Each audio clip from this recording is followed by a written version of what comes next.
Let's talk about the best trading strategy and tips on how to improve your trading. So welcome back, and let's continue with our new series about, or where we talk about the most famous trading quotes and how we actually implement them in our daily trading. And let's talk today about strategy. So I picked 5 quotes where we talk about strategies and how to implement the tips from the greatest traders of all time into our daily trading. So the first quote that I picked here is from Larry Connors. And he said that I get real concerned when I see trading strategies with too many rules. And it's a very fine line between not having enough rules and too many rules. But what happens is often that, as we will see later, there's another quote that is very similar, is that people, they end up with those charts where there are indicators over indicators, lines here and there, trend lines, moving averages. They look at correlation, then they try to hedge, they look at news. And obviously this is not gonna yield the results that you want. Especially, I've talked about this many times when it comes to using indicators. Many traders use indicators that have redundant signals. So you choose 2 or 3 indicators which actually do exactly the same thing. And then what you do and what happens is that you emphasize certain criteria or certain signals, and you put too much weight on them, and then you are too confident where you shouldn't be. And this is a problem that when traders create or have a trading system, they try to make it as robust as possible.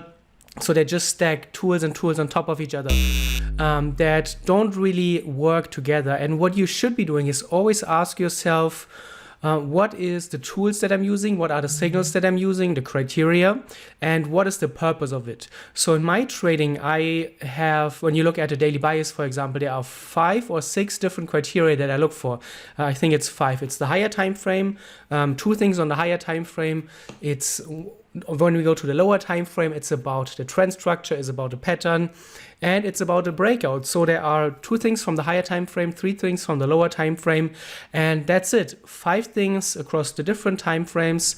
They are not redundant. They all supplement or complement each other in a meaningful way, and then you will end up with meaningful signals. So when you are designing your strategy, go for 4, 5, 6 maximum tools or rules that you're using, and then write them down. And really try this as a practice. Really write your tools and your criteria down, and then you can put it into a checklist where when you're about to take a trade, you go through the checklist, you tick it off one by one, and you will see, is this a trade, yes or no?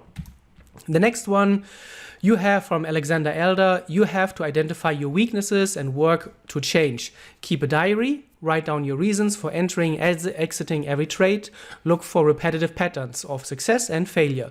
So there are many things here in this quote, so let's dissect it. First of all, a diary. You need to have a diary. It's very important because just ask yourself, do you remember your last 5, 10, 20 trades?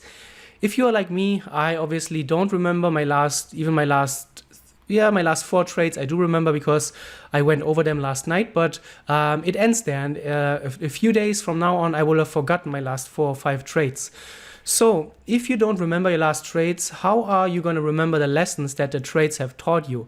Many traders say, or everybody knows, that you need to learn from your past mistakes, but nobody has a plan and nobody actually does that. So a diary, very important, obviously. And then in the diary, there are so many things that you can do, but as he said, this is a good starting place. Write down your reasons for entering and exiting every single trade, which brings us back to the previous quote. What are the criteria that were present in your trade on the entry? Why did you exit the trade? Was it at your take profit? Did you exit before your take profit? If so, why? Was the price turning against you, or was it just FOMO or greed or fear?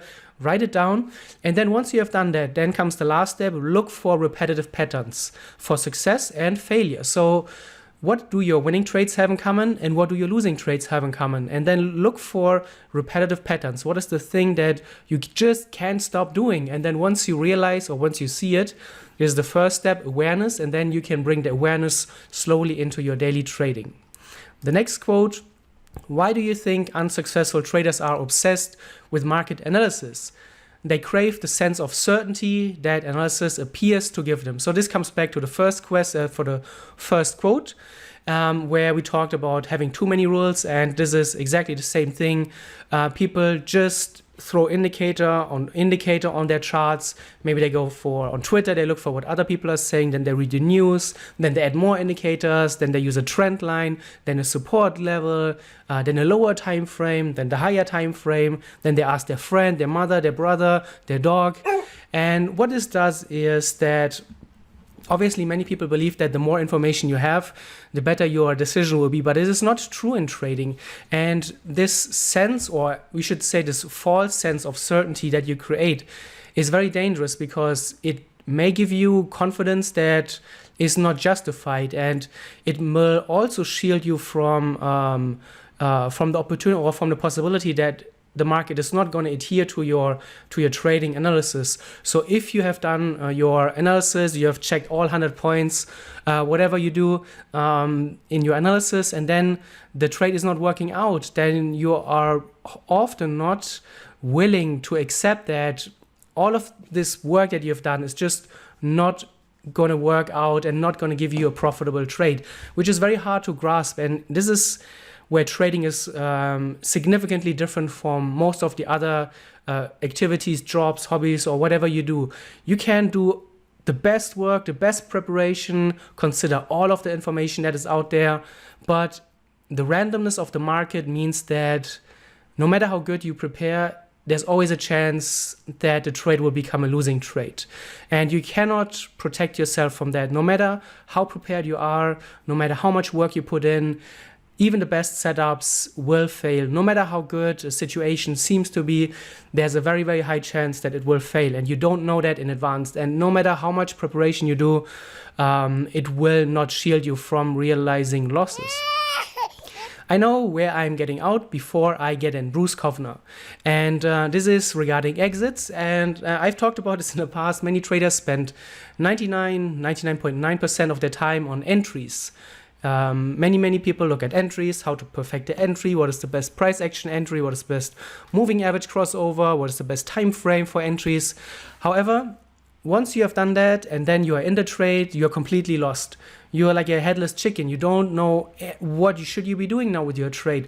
What can you expect, and what do you do when the market is going in your favor? What are you supposed to do when the market goes against you? What happens if the market goes to your target and then just a little bit ahead of your target, it turns against you? What are you going to do? And if you don't have a plan before you get into a trade, you are completely screwed, because there's also this quote is the last moment of objectivity is before you enter the trade. And once money is on the line, once you're in the trade, once you see your account balance go up and down, all good intentions will go out the window. And you need to have a fixed, clear, absolutely 100% set in stone trading plan, where for every eventuality you have a plan, because then it eliminates your need to think. And you just follow the plan. And in your trading plan for exits, there should be things like, okay, if the market is going 50% towards my target, I move my stop loss to break even. If the market, or if I'm in a long trade and the market starts making lower highs, I will lighten my position or maybe get out. If news are coming up and I want to protect myself, I take 50% off the table or maybe close the trade completely.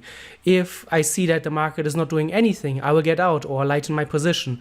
So really ask yourself, what are the things that can happen during the duration of a trade? Write it down one by one, and then write the action that you're going to take based on what is happening. And that will help you significantly remove uncertainty and trade with more confidence and bring more consistency in your trading. And the last one, Bruce Kovner again, don't worry about what the markets are going to do. Worry about what you are going to do in response to the markets. So amazing quote, and many people will just read over it, but again, it highlights the importance, or it highlights the facts that the markets are pretty random. You cannot predict what the market is going to do. At any point, the market can do anything. Again, when we come back to our previous quotes, no matter how good you are prepared, there's always a chance that it will not work out, and the chance is pretty high actually. So don't worry about what the market is going to do. Worry about what are you going to do in response to the markets, which means that, again, you are prepared before you get into a trade. You know exactly where I'm going to get in, how I'm gonna manage my trade, what I'm gonna do when the market moves against me, where I'm gonna exit, where do I scale in, where do I scale out. And then you are prepared to such a degree that your confidence level will rise, your trading decisions will be very, very consistent because you have a trading plan for every single trade that you can follow. And then you can actually, when we come back to, who said it, Alexander Elder? Yes, then you can come back to your journaling, and once you have a consistent basis for your trades, you can make sense of that data. Otherwise you cannot. But if all of your trades follow the same rules, you'll be able to really pinpoint to specific rules, say, okay, this is working out, this isn't working out, I need to do more of that, I need to change this rule. And then this is how step by step you improve your trading process over time. So I hope you enjoyed this episode of Trading Strategy Quotes. Let me know in the comments below. We are almost at 100,000 subs.